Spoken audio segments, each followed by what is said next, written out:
I remember the summer light in that house, golden and dust-filled, stretching in through the tall windows like patient hands. I was 12, small enough to be ignored by the adults, but old enough to notice the shadows on their faces when certain names were spoken. My grandparents' home stood at the far end of Hollow Lane, its roof sagging like a tired brow, its walls always breathing that faint scent of lavender and damp stone. Grandmother kept to the east room, where curtains were never drawn. She said the sunlight kept it away, though she never explained what it was. I thought nothing of it then. It was simply how things were, her voice soft, her manner deliberate, her eyes fixed on corners as though listening for something far away.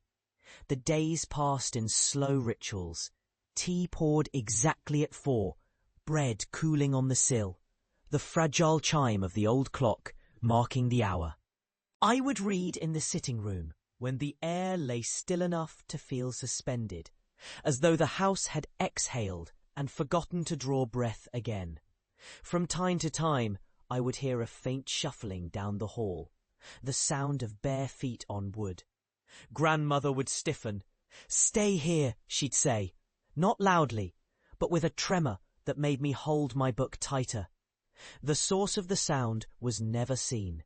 If I ventured beyond the sitting room, I'd find nothing, only the long hallway stretched before me, its floorboards cool under my toes, the pale wallpaper peeling in delicate curls.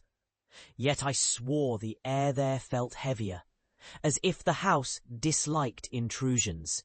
One evening, after the light had thinned to copper, Grandmother forgot to close the east room door. I saw inside for the first time in years.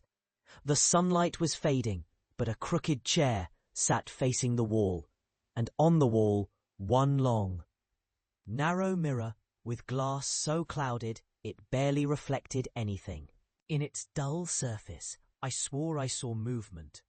Not mine, not Grandmother's, something else. Later that night, the footsteps returned, louder this time, halting just outside my bedroom. I did not move. The moonlight poured over the doorframe, but the shadow underneath was wrong, too still, too long in the way it stretched. It withdrew after a moment, or at least I think it did. I remember sinking into sleep with my heart in my throat and waking with the taste of iron on my tongue. Weeks went on, and Grandmother seemed older each morning, her hands trembling as she poured my tea. She began muttering to herself, little half-sentences like, "Not yet, not while the light holds," and "It's been so patient." I began to dread the hour before dusk, when the shadows slid thinly over the floors and into the rooms, as if the house were filling with water. It was in late August when she called me to the east room. The mirror had been covered with a sheet, and her eyes were wet, though she was not crying. "It's time you went home," she said quietly, though I was already home, or so I thought. She told me to stand behind her as she faced the wall, and then she pulled the sheet away. The mirror's surface had changed with the years, but it was no longer dull. It seemed deeper, almost like a window that let in a strange grainy light. And then, as I stood frozen, I saw my own reflection step forward. It moved quicker than I could have, leaning in until its face was almost pressed against the glass. But the eyes! It had my eyes, yes, but they were tired and knowing, as if they had waited decades for this meeting. Grandmother's voice was a whisper. "It knows you now." I looked away only for a heartbeat, and when I looked back, the reflection was gone. The glass showed only my own pale face, trembling in a pool of fading sunlight. I left Hollow Lane the next morning with no goodbye, at her insistence. I never saw her again. The letters stopped after that autumn, and the house was sold to strangers. Now, well into my 80s, I sometimes wake before dawn to find my mirror in this small apartment glimmering, just faintly, though the room is dark. I see nothing unusual at first, only myself.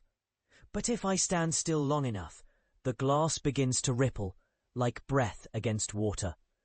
And very occasionally, I see those same patient eyes waiting just beyond the surface, as though the decades between us were only a moment, and the house at the end of Hollow Lane has finally found where I have been hiding. Support. Help you weave haunting memories into words that linger long after the last breath.